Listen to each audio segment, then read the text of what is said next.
Então, turma, continuando nossa matéria sobre a geopolítica na América e na África, agora falando de África, já citei o caso da África do Sul. A África ela não é um continente, como eu já disse lá atrás, de só pobreza. Nós temos na África grandes riquezas também, principalmente riquezas naturais, sem contar a riqueza cultural daquele continente, que trouxe para nós brasileiros muita cultura. Então nós vamos ver, por exemplo, no norte da África, como exemplo, países da Líbia, da Argélia, né, uma grande quantidade de riquezas naturais, especialmente o petróleo. Tanto a Líbia quanto a Argélia, para vocês terem uma ideia, são países que estão entre os maiores produtores de petróleo do mundo. Fazem parte da OPEP, que é a Organização dos Países Exportadores de Petróleo. E como participantes da OPEP, influenciam diretamente a produção e os valores do petróleo do mundo. A nossa gasolina, o nosso álcool, ele é influenciado pelo valor do petróleo no mundo. Então, países da África, de acordo com a sua produtividade, de acordo com a sua riqueza natural do petróleo, influenciam diretamente no preço que nós pagamos na hora que a gente vai abastecer os nossos carros. Bom, a Líbia e o Egito também estão localizados no norte da África, são países que durante o período da Guerra Fria estiveram próximos da União Soviética e que hoje são países ainda governados de uma forma ditatorial, de uma forma muito autoritária, mesmo após o fim da Guerra Fria. A Angola, Moçambique, que vão ter uma marca muito grande de pobreza, de exploração humana, de tráfico de escravos, toda essa história triste do seu passado, vão ser lugares que hoje vivem em grandes conflitos econômicos, ou melhor, grandes conflitos civis, guerras entre o seu próprio povo, por disputa de poderes. Com a saída dos países de influência, com a saída dos colonizadores, Moçambique e Angola passaram a viver hoje conflitos internos de disputa de poder. Bom, depois que a gente falou um pouco sobre esses países durante a Guerra Fria, eu queria falar um pouco agora sobre a nova ordem mundial. Eu tinha explicado para vocês no passado que a Guerra Fria criou um mundo bipolar. Era um mundo dividido em dois grupos. O grupo dos capitalistas e o grupo dos socialistas. Acabou-se essa história. Em 1991, o mundo viveu o fim da Guerra Fria. O fim da Guerra Fria. O que marcou o fim da Guerra Fria foi um evento que se chamou Queda do Muro de Berlim. A Alemanha era um país dividido em dois. Existia a Alemanha Ocidental, ligada aos países ocidentais, ligada aos Estados Unidos, e havia a Alemanha Oriental, que era ligada à União Soviética, ao socialismo. Com o fim da Guerra Fria, essa divisão da Alemanha, ela também acabou. Existia um muro que dividia essas duas Alemanhas. Na cidade de Berlim tinha uma marca que dividia a cidade de Berlim em duas e que representava a divisão da Alemanha em dois países. No ano de 1991, foi derrubado esse muro. Literalmente, pessoas estavam lá tirando os tijolos do muro e acabando com a divisão da Alemanha. A queda do muro de Berlim, o fim da Guerra Fria, fez com que o mundo rompesse essa bipolaridade, rompesse essa polarização. E o mundo passou a ser totalmente multipolarizado. Ou seja, nós vivemos um mundo que hoje tem o que nós chamamos de ordem multipolar. Não existe mais só dois pensamentos de mundo, não existe mais só capitalismo e socialismo. Existem várias ideias de mundo, vários modelos de organização, vários modelos de sociedade. Então, hoje nós não podemos mais pensar no mundo que isole países do mundo. Nós precisamos estar vivendo num mundo onde o mundo é para todos, onde todos os territórios do mundo podem ser desfrutados por todas as pessoas do mundo. Cada vez mais as pessoas saem da China para virem criar empresas em Minas Gerais. Cada vez mais pessoas da nossa cidade vão morar em várias partes do mundo, na Oceania, na África, na Europa, nos Estados Unidos. Então nós vivemos um mundo que cada dia mais abre as portas para que as pessoas possam transitar nesse mundo para diferentes lugares. Então, essa é uma realidade moderna, é uma realidade do mundo atual e que nós precisamos aproveitar dela. Essa multipolaridade do mundo, ela fez nascer as grandes concorrências. Parou de haver aquele conflito apenas bélico, apenas de violência, apenas de armas. Hoje a concorrência é econômica. Enquanto no mundo da Guerra Fria era Estados Unidos e União Soviética lutando pelo poder militar, pela influência política, hoje o que interessa entre os países é uma disputa de economias. Quem ganha mais dinheiro? Que país que fica mais rico para poder dar uma melhor condição de vida para a sua população? Os Estados Unidos se mantêm ainda como a grande potência do mundo, mas hoje ele sofre uma concorrência direta da China. A China hoje, em termos econômicos, está no mesmo patamar dos Estados Unidos ou superior. A diferença é que os Estados Unidos ainda possuem um poder militar de muito mais força do que a China. Os Estados Unidos gastam por ano 3 vezes mais dinheiro que a China para poder alimentar as suas forças armadas, para poder alimentar o seu exército, a sua marinha, a sua aeronáutica. Bom, esse mundo multipolar, ele continua tendo crises, ele continua tendo problemas.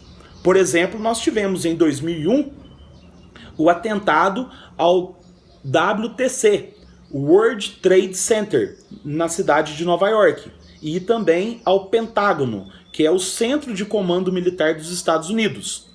Esse atentado em 2001, o atentado do 7 de setembro, 7 ou 11, estou na dúvida agora, do 11 de setembro de 2001, foi um atentado, 11 de setembro de 2001, foi um atentado causado pelo grupo terrorista Al-Qaeda, que é um grupo era liderado pelo Osama Bin Laden, que jogou aviões sobre as torres de Nova York e sobre o Pentágono em Washington.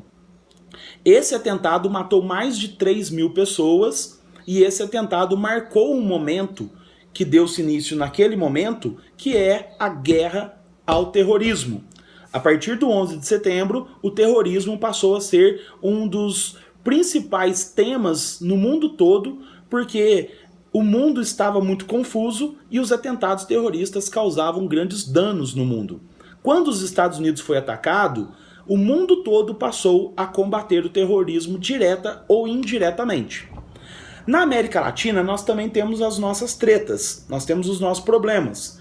Por exemplo, na Venezuela. A Venezuela é um lugar de grandes tensões geopolíticas, porque a Venezuela ela foi tomada por ditadores ligados ao pensamento socialista e ao pensamento progressista, e desde Hugo Chávez, que foi um presidente da Venezuela que começou o processo de ditadura venezuelana, mas principalmente agora com Nicolás Maduro, que é o atual presidente da Venezuela, que governa o país a partir de prisão dos seus opositores, matança de pessoas que se manifestam contra, que é um governo que não governa direito o país, portanto colocou o país numa situação de pobreza, numa situação de miséria muito grande.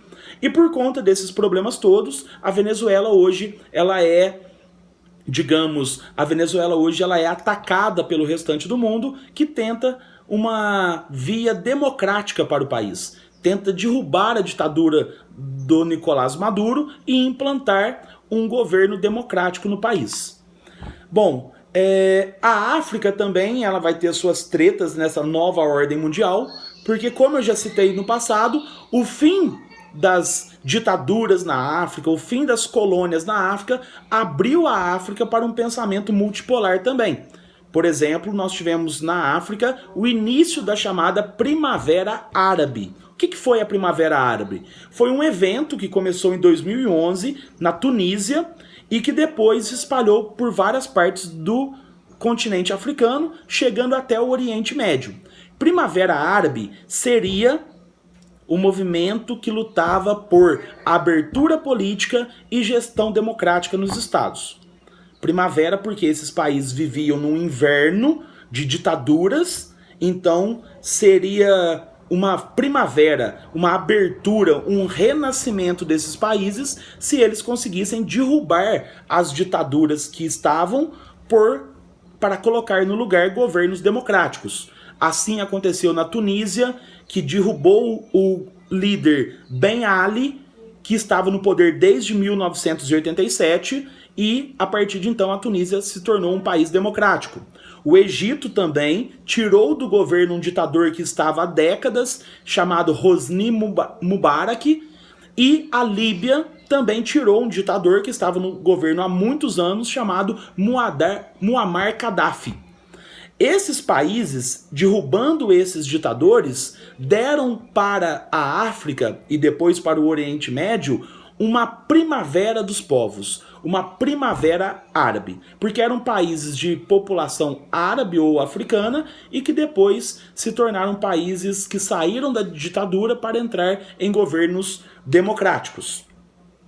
A África do Sul, já citei para vocês sobre o apartheid, mas na América nós temos também alguns outros conflitos geopolíticos. Vou voltar agora para a América. Nós vamos ter no Canadá a província de Quebec, que foi uma província colonizada por franceses, e em Quebec nós vamos ver um grupo querendo separar Quebec do restante do Canadá, querendo criar um novo país. No sul dos Estados Unidos nós vamos ter um outro problema, que é o problema dos imigrantes latino-americanos que tentam entrar nos Estados Unidos de forma ilegal, mas que os Estados Unidos têm reagido de forma truculenta, de forma violenta, para impedir que esses imigrantes entrem dentro do país. Os Estados Unidos, que explorou de todos os outros países da América Latina, fez a sua riqueza baseada na exploração dos países da América Latina, hoje fecha a porta dos Estados Unidos para o povo da América Latina, que, fugindo da pobreza, fugindo da miséria, fugindo da violência, tentam entrar nos Estados Unidos para buscar melhores condições de vida, para buscar sobrevivência. Então nós vamos ver os Estados Unidos hoje, com o governo de Donald Trump, tentando inclusive criar um muro, que é um muro que dividiria os Estados Unidos com o México. E dessa forma ele tenta impedir que o povo latino-americano dos países da América Latina entrem de forma ilegal nos Estados Unidos. A Colômbia também teve um problema recente, que ainda não foi totalmente resolvido, que é o problema junto às Farcs. F-A-R-C-S, Forças Armadas Revolucionárias da Colômbia. Essas Farcs tentavam conquistar o governo da Colômbia e implantar nesse governo uma ditadura socialista. Essas Farcs, elas faziam lutas de guerrilha, eram povos colombianos que se escondiam nas florestas, tentando depois fazer atentados, sequestros, várias atitudes para poder desestabilizar os governos colombianos. Até que agora, recentemente, nós vamos ter na Colômbia um presidente que vai fazer um acordo para pôr fim à guerra civil interna que colocava as Farc como um perigo ao povo colombiano. A Venezuela, nós já falamos da Venezuela, né, o problema da Venezuela, e assim nós terminamos a nossa aula de hoje, tá bom? Vou esperar vocês fazerem uma boa prova, usem esse vídeo para fazer uma revisão, não deixem de ler a apostila para poder se dar bem nas provas, tá bem? Estou à disposição para qualquer dúvida, caso vocês queiram, tá bom? Um abraço a todos, fiquem com Deus.